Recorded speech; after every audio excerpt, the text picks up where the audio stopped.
말씀을 봅니다. 로마서 4장 1절로 8절까지예요. 로마서 4장 1절에서 8절까지입니다. 그러면 육신상으로 우리의 조상인 아브라함이 무엇을 얻었다고 우리가 말할 수 있겠습니까? 아브라함이 행위로 의롭게 되었더라면 그에게는 자랑할 것이 있었을 것입니다. 그러나 하나님 앞에서는 자랑할 것이 없습니다. 성경이 무엇이라고 말합니까? 아브라함이 하나님을 믿으니 하나님께서 그를 의롭다고 여기셨다 하였습니다. 이 일을 하는 사람에게는 품삯을 은혜로 주는 것으로 치지 않고 당연한 보수로 주는 것으로 생각합니다. 그러나 경건하지 못한 사람을 의롭다고 하시는 분을 믿는 사람은 비록 아무 공로가 없어도 그의 믿음이 의롭다고 인정을 받습니다. 그래서 행한 것이 없어도 하나님께서 의롭다고 여겨주시는 사람이 받을 복을 다윗도 다음과 같이 말하였습니다. 하나님께서 잘못을 용서해 주시고 죄를 덮어 주신 사람은 복이 있다.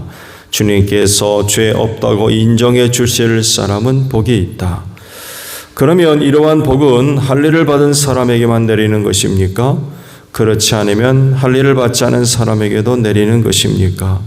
우리는 앞에서 말하기를 하나님께서 아브라함의 믿음을 의로 여기셨다 하였습니다. 아멘. 오늘 아침엔 1절의 말씀을 함께 나눕니다. 그러면 육신상으로 우리의 조상인 아브라함이 무엇을 얻었다고 우리가 말할 수 있겠습니까? 라는 말씀으로 오늘 아침 함께 은혜를 나눕니다. 성경에서 중요한 기점을 알리는 곳이 몇 곳이 있죠. 그 중에 한 곳이 바로 이제 아브라함입니다. 왜냐하면 하나님께서 인류 구속사를 이루어 가실 때에 그 구체성이 아브라함부터 드러나기 때문에 그렇습니다. 하나님께서 그에게 찾아오셔서 그를 통해서 앞으로 이루실 일을 말씀하시면서 몇 가지 말씀들을 하셨죠. 먼저 한 가지 명령을 하시는데 내가 살던 곳을 떠나라. 그리고 내가 지시할 곳으로 가라. 라고 명령을 하시죠. 이제 그곳이 바로 가나안 땅이었죠. 또 약속을 주셨죠. 내가 너를 복주고 창대하게 하겠다. 그리고 그 가나안 땅을 너와 내 후손에게 주겠다. 그런 그 약속을 하십니다. 그리고 너로 말미암아 이 땅에 있는 모든 나라와 민족이 복을 받게 하겠다. 그런 약속들을 하십니다. 이때까지만 해도 모든 나라와 민족이 복을 받는 게 뭐냐라고 하는 그 복의 내용이 구체적으로 드러나지는 않습니다. 마치 원시복음과 똑같아요. 그 인간이 타락하고 난 뒤 여인의 후손을 말씀하셨잖아요. 근데 그 여인의 후손이 누군지 몰라요. 근데 시간이 흐르면서 이 여인의 후손이 누군가가 드러나죠. 그가 다윗의 후손이며 그리고 때가 되었을 땐 마리아의 몸을 빌어 예수 그리스도가 오시죠. 그로 인하여서 이때 말씀하셨던 여인의 후손이 예수 그리스도로구나 라는 것을 알게 되잖아요. 이와 마찬가지로 아브라함과 그 후손을 통해서 나라와 민족은 복을 받게 하겠다라고 했을 때 그 복이 처음에는 잘 드러나지 않지만 시간이 흐르면서 복의 내용이 드러나죠. 단순히 한 나라와 민족이 부강해지는 그런 의미로서의 복이 아니었죠. 그를 통하여서 이방 나라와 모든 민족이 복받게 하겠다라고 할 때 복은 바로 그 예수 그리스도를 통하여서 구원함에 이르는 그런 그 은혜였던 거죠. 오늘 주신 말씀을 보게 되면 그가 얻은 게 뭐냐? 라고 질문을 해요. 아브라함이 얻은 게 뭐냐? 뭘 얻었느냐? 라고 질문을 합니다. 원래 아브라함이 살던 하란은 살기 좋은 곳이었죠.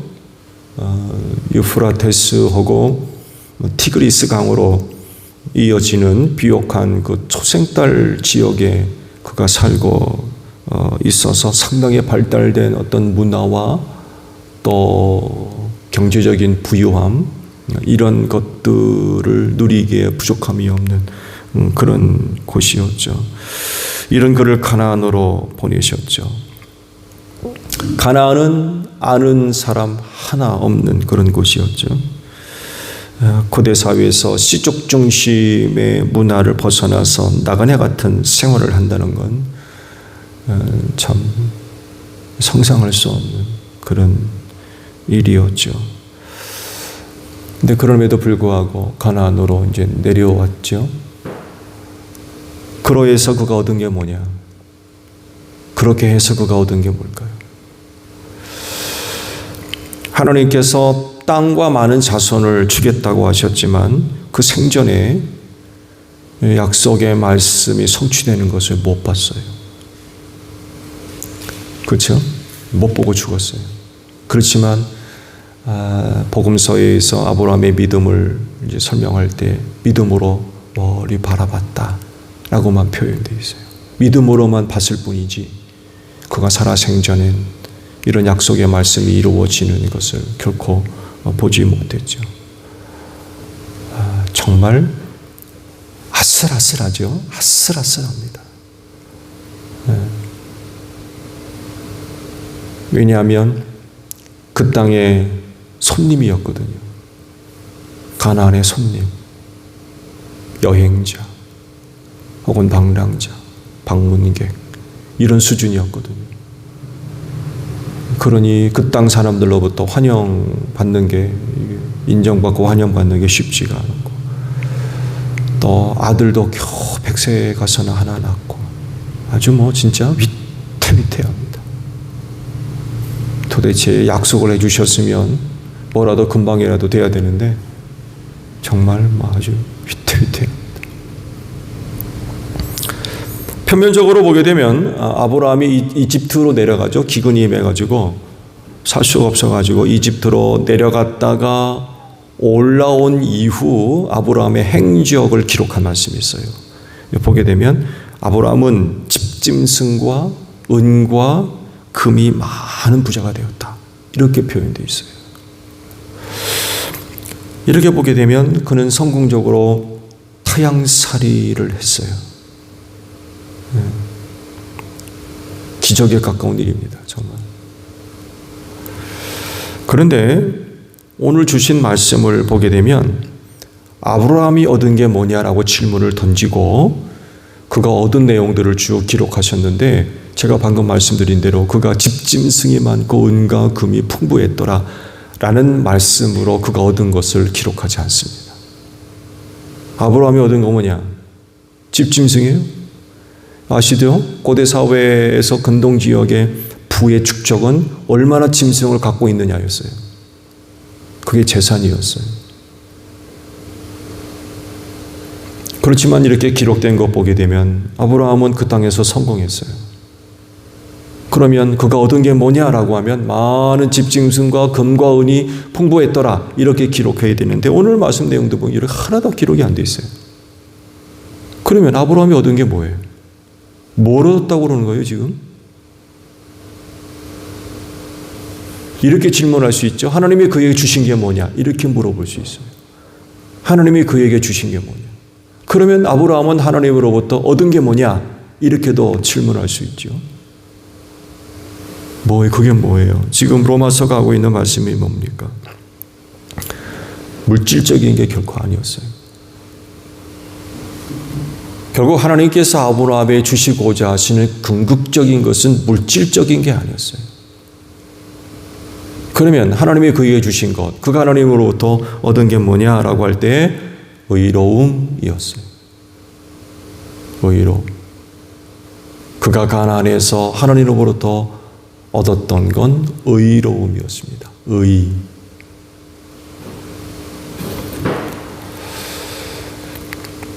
하나님의 구속사에 있어서 그가 받은 이 의의는 대단히 중요하게 다뤄지고 있죠. 왜냐하면 그가 믿음의 조상이 되었기 때문에 그래요. 아브라함이 이 은혜를 얻을 수 있었던 건 하나님을 믿었기 때문이었다라고 설명하시죠. 행위가 아니라 그가 하나님을 믿음으로 말미암아 의롭다 하심의 은혜를 얻었다고 그래요. 아무 공로가 없어도 그 믿음이 의롭다고 인정을 받는다라고 설명을 하셨어요. 아브라함이 그 의롭다함의 은혜를 얻음으로 말미암아 나타난 그 의, 그게 뭐예요? 바울은 시편 기자의 말씀을 인용하십니다. 하나님께서 잘못을 용서해 주시고 죄를 덮어주신 사람은 복이 있다. 주님께서 죄 없다고 인정해 주실 사람은 복이 있다. 라고 말씀을 하세요. 그러니까 아브라함이 하나님으로부터 의를 얻었을 때 그 의가 뭐냐? 죄 없다라는 것입니다. 하나님으로부터 죄 없다라고 인정받는 게 복이 있다. 집짐승이 한 마리에서 100마리로 늘어났더라. 이게 복이 있다. 은금이 하나도 없었는데 갑자기 은금이 많아졌더라. 이게 복이 있다라고 하신 게 아니라 시편 기자의 말씀을 인용하면서 죄 없다에 인정받은 게 복이 있다. 라고 말씀하고 있어요. 복의 개념이 완전히 다른 거죠.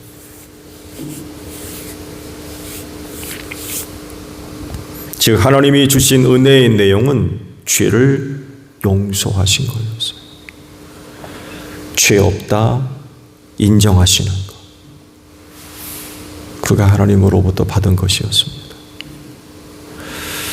이것이 그가 받은 여러 가지 것 중에서 대단히 중요한 부분을 차지합니다. 왜냐하면 이 의의 은혜를 받아야 구원받아 하나님의 나라에 갈 수 있기 때문에 그래요. 단순히 집짐승이 많아진다고 천국 가는 게 아니잖아요. 은금이 많다고 천국 갑니까? 과연 진정 하나님께로부터 받을 복이 뭐예요? 진정 하나님께로부터 받을 바 복이 뭐냐는 거죠. 그걸 아브라함이 지금 우리에게 이야기를 하고 있는 것입니다. 여러분 그리스도인이 받은 게 뭐예요? 여러분 그리스도인이시잖아요. 여러분이 받은 게 뭐예요? 이 질문을 받았을 때 여러분들은 무슨 대답을 하실 수 있어요? 여러분 받은 게 뭡니까? 뭐라고 대답하실 수 있으세요? 여러 가지를 이야기할 수 있을 겁니다.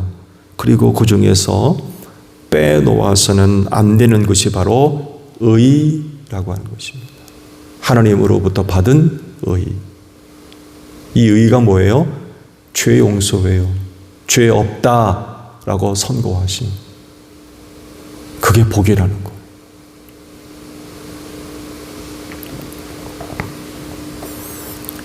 이것을 받음으로 말미암아 하늘나라에 가게 되는 거죠.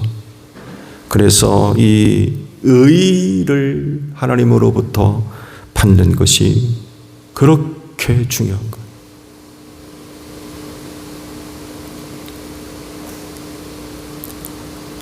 아브라함이 가나안에 와서 많은 가축과 은금을 많이 소유하게 되었다고 하시는데 하나님으로부터 이 의를 얻지 못하면 그게 무슨 소용이에요? 죽어 지옥 가는데.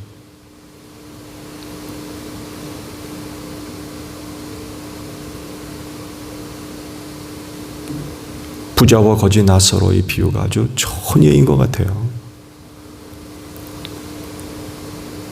황포를 입고 날마다 호의호식하며 잔치를 벌이고 나사로는 성 밑에 떨어지는 부스러기나 걷어먹고 죽어서는 완전히 달라졌죠. 하나는 지옥에 들어갔어요.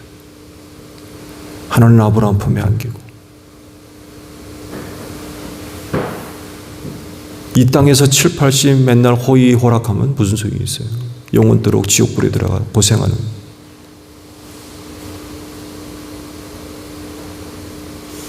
하나님으로부터 의를 얻는 일은 정말 무엇보다도 중요하지요.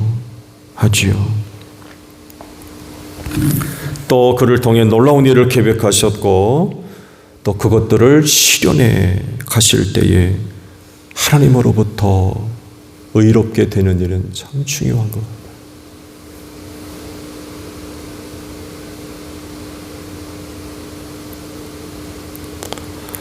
그래서 결국 하나님께서 아브라함에게 주시려는 궁극은 바로 의였다라고 할 수 있어요. 기타 다른 것들은 부수적인 것이었고 정작 아브라함이 하나님으로부터 얻어야 됐던 것, 그건 바로 의였다는 것입니다. 그가 정말 꼭 받아야만 했던 것, 그건 바로 의였어. 하나님으로부터 의롭다 하심의 은혜를 얻는 거였습니다. 그리고 하나님은 아브라함의 그 믿음을 보시고 그걸 주셨어요. 아브라함의 믿음을 의로 여기신 거죠.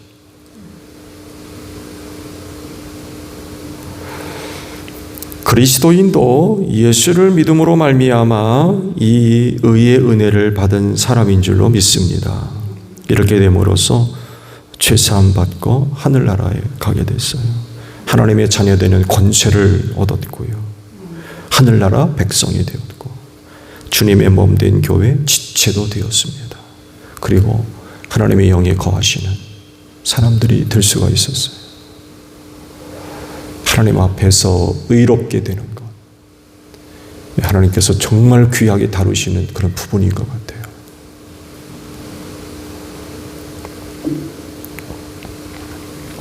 그래서 하나님께서 부르셨던 많은 사람들에게서 우리가 찾아봐야 될 것, 그들의 믿음과 그 믿음을 통해서 얻은 의라고 하는 것입니다.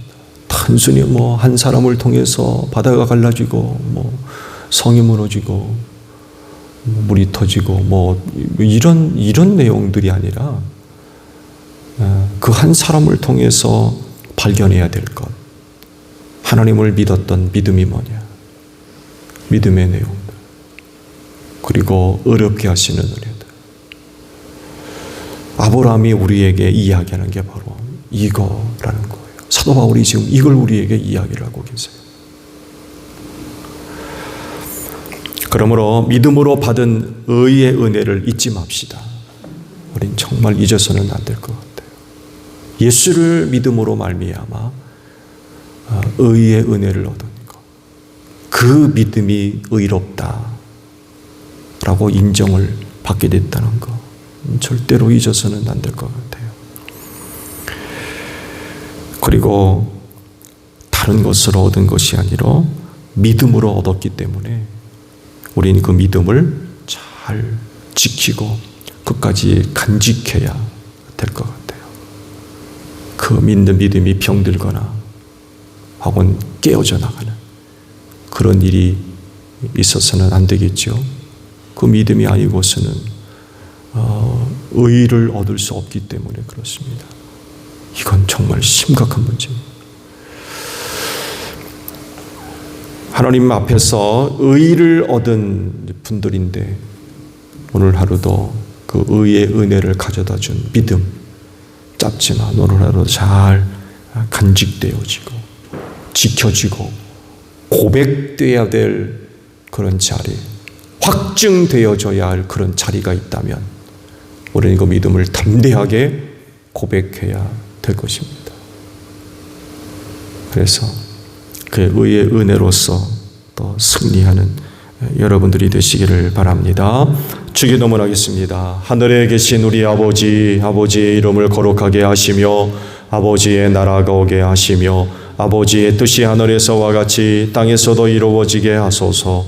오늘 우리에게 일용할 양식을 주시고 우리가 우리에게 잘못한 사람을 용서하여 준 것 같이 우리 죄를 용서하여 주시고 우리를 시험에 빠지지 않게 하시고 악에서 구하소서. 나라와 권능과 영광이 영원히 아버지의 것입니다. 아멘. 기도하겠습니다.